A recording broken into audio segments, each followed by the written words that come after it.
Welcome everybody to week number 4 in Science 200. This is a big week for us because you've got a big assignment due, and I will be talking about that and explaining what you need to be sure to include. All right, last week you learned all about finding sources and you gathered information from at least 3 sources.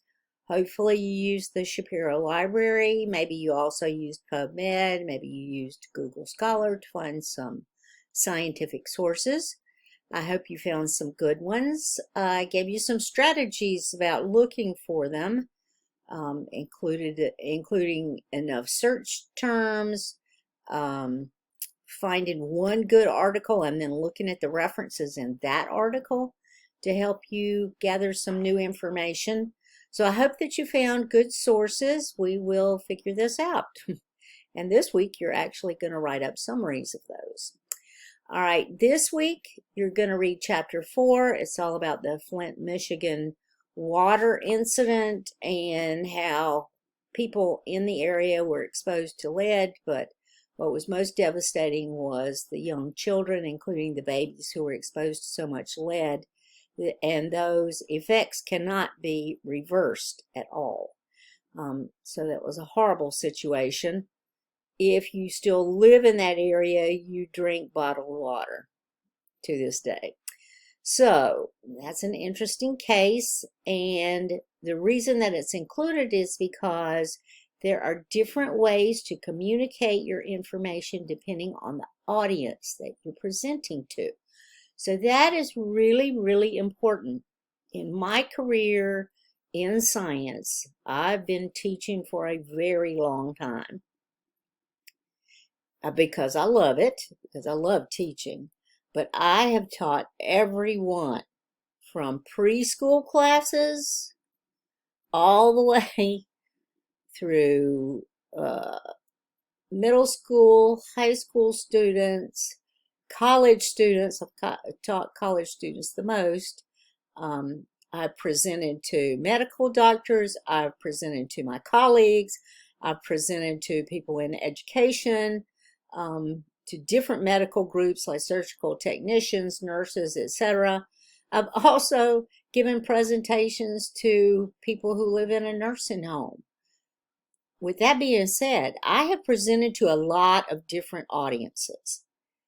You have to think before you make a presentation, who are these people that you're presenting to? How much information do they already know about the topic?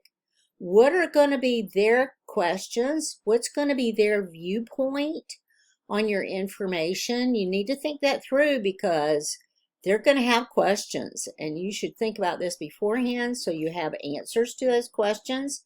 If you just think you're going to fly by the seat of your pants and answer questions, it usually doesn't end up very well. So you have to think this through before you even make a presentation. You have to figure out what level of information you're going to have to explain to them. How much do they already know?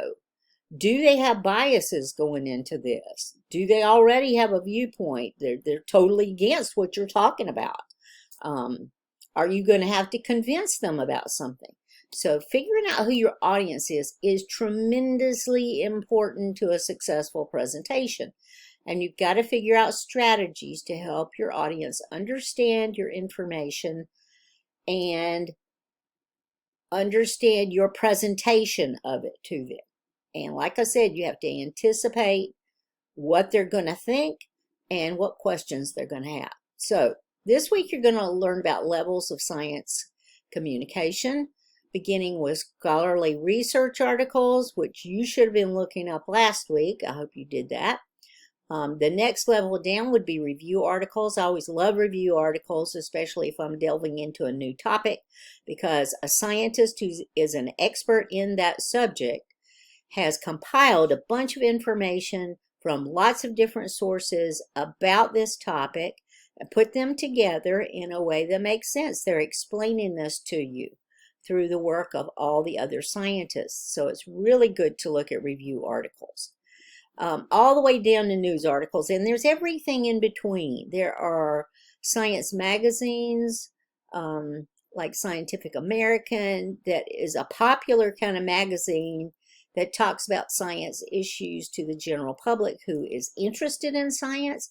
But you got all the way down to news articles, blogs, YouTube videos. You know, there's so much on social media now, TikToks. Yeah, there's everything that's out there. And you've got to figure out how you're going to communicate your topic using whatever level of science communication you are going to use. This week, when you do your writing, make sure you go back and check my feedback on your other work, because I've given you hints and tips and tricks and additions, subtractions to the work that you've already done. So you want to revise all of that. Plus, you're going to add to it this week. You're going to turn in your rough draft. That's what week 4 assignment is. And part of this is to figure out who your audience is that you're presenting to. And don't just say everybody. Oh my gosh, that would be horrible. I would not want to do that. The general public and government officials and experts in the field and a group of kindergarten kids. Yeah, no. Narrow down your audience to people who would be interested in hearing this. You're going to have to figure out what your natural principles are, and I'm going to get to that in a second. And you're going to present summaries of your sources. And you're not just going to say, well, I learned something about ocean acidification. No, what did you learn from this source about your topic? What did you learn? Okay? And you're going to have to figure out whether your sources were relevant. Did this apply to your topic? And credible. Are they actually experts in the field? Did they have proper funding where they wouldn't produce bias and present bias to you? So that's really important. No discussion board postings for this week. So right now I'm going to pull up the grade sheet. Let me move my face over. Sorry about that. Let me move my face over so that we can see this outline. So this is everything that you should include in this assignment number 4. So you have, all right, look right here. You have the sections labeled. Make sure you label the sections. This is not an English essay. All right. This is a work, a piece of work that you're doing for a science class. And so you organize. Everything is organized in science. You have an introduction. Make sure it says this, introduction. The first section under the introduction is you're going to describe your issue. Now, notice it doesn't just say state your issue. What is your issue? So if you chose GMOs, the first thing that you have to do is explain what in the heck a GMO is. A genetically modified organism, right? So, well, why are organisms genetically modified? What traits, what new traits do they have? Why are they manipulated this way? Because there must be some benefit to using them, because it takes so much research, so much money to produce one GMO, that there must be a really good reason for this. Why is this issue significant? Notice that I've highlighted in yellow some important parts here. Why is this important? Why? Why should anybody care about this? Why should people care about GMOs? Oh, everybody cares about GMOs. Non-GMO this, non-GMO that. Every banana that you eat is a GMO. Every corn product is a GMO. Soybeans are GMOs. Yeah, when you start looking into this, you find out how many GMOs there actually are out there, and that everything is not labeled. And we don't have good laws to tell companies how to do this yet. All right, and then describe your at least three science resources, those articles that you found. Describe them. So what you need to do is explain what you learned from each of these sources. Of course, they have to be relevant. Are they appropriate? Well, let's hope so. Let's hope that's why you chose these sources. Did this help your thinking in any way? So be sure and include what you actually learned. You can include statistics here, data. That would be awesome. And then based on this, what was your specific question that you devised or came up with about your topic? You've already done this. Notice you've done these 3 already. I have already given you feedback on all of this. So go back, look at that feedback, see if you need to revise anything. Then here comes the body of your paper, the body. Section 1 here, identify an audience. So who is this that you are going to present to? Who's going to benefit from you talking to them about GMOs or electric vehicles or ocean acidification, climate change, whatever the topic is that you chose? Identify your audience. Specifically name who they are and why you chose them. Then describe how you're going to tailor your message to this audience. What are you going to do to help them understand your topic? Give specific examples. Are you going to go through a list of terms? Are you going to explain the terms as you go along? Will they already know all these terms? You know, there's so much that you can say. Terminology is important, but then also, are you going to go through your data? Are you going to show graphs? What level of data are you going to show to them and explain to them? All right, then the next section is identify the natural principle or principles that have to do with your topic. So, for example, so these are the science principles, big major ideas that have to do with your topic. If you're talking about ocean acidification, then you want to talk about the carbon cycle on the planet. How does carbon cycle through all the organisms, through the atmosphere?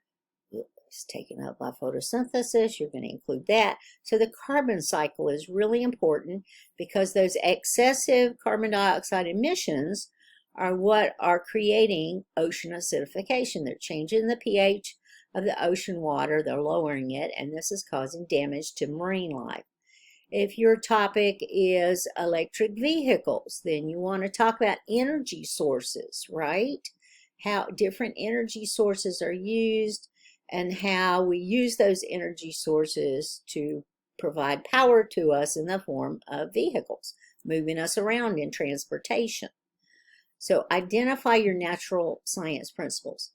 Now, this might be hard for you because most of you are not science-minded, science majors, etc.